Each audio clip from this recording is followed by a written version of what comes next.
लोकसभा निवडणुकीचं बिगुल वाजलेलं आहे। 7 टप्प्यामध्ये लोकसभेची निवडणूक आता पार पडणार आहे। महाराष्ट्रामधलं मतदान 5 टप्प्यांमध्ये घेतलं जाणार आहे। यासाठीच्या तारखा सुद्धा जाहीर करण्यात आल्या।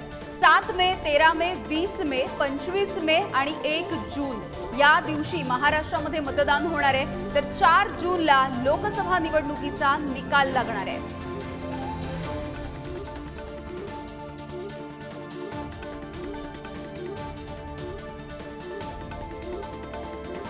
तर आपण बघतोय लोकसभा निवडणुकीचं बिगुल वाजलेलं आहे। 26 एप्रिल दुसरा टप्पा असेल नांदेड परभणी,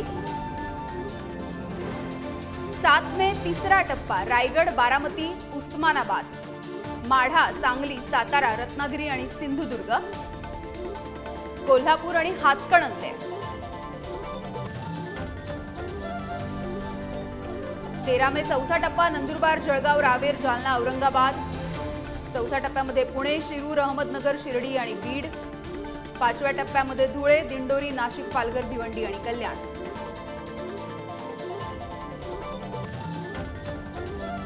तर आपण बघूयात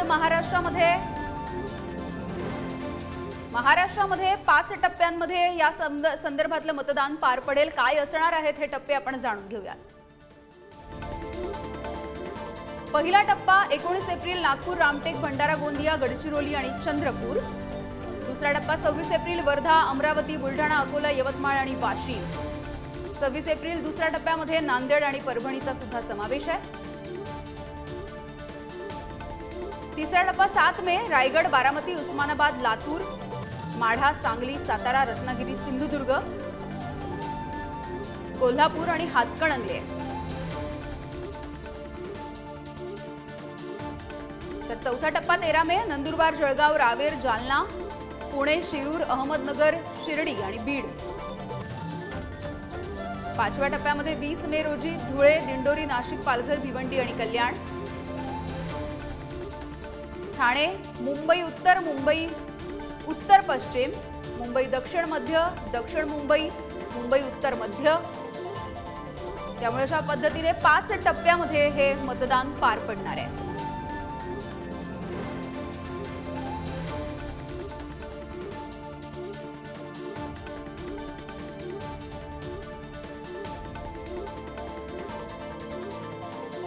तर लोकसभा निवडणुकीचे पूर्ण 7 टप्पे कोणत्या तारखांना असतील हे सुद्धा जाणूयात।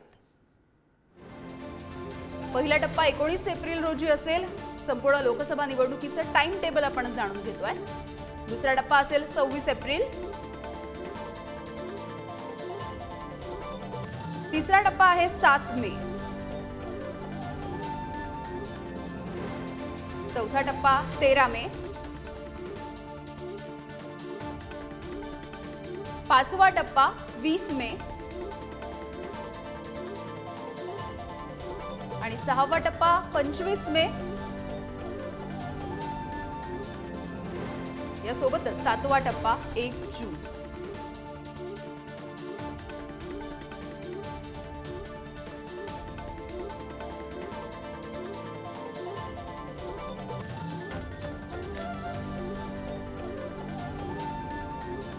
Thank you.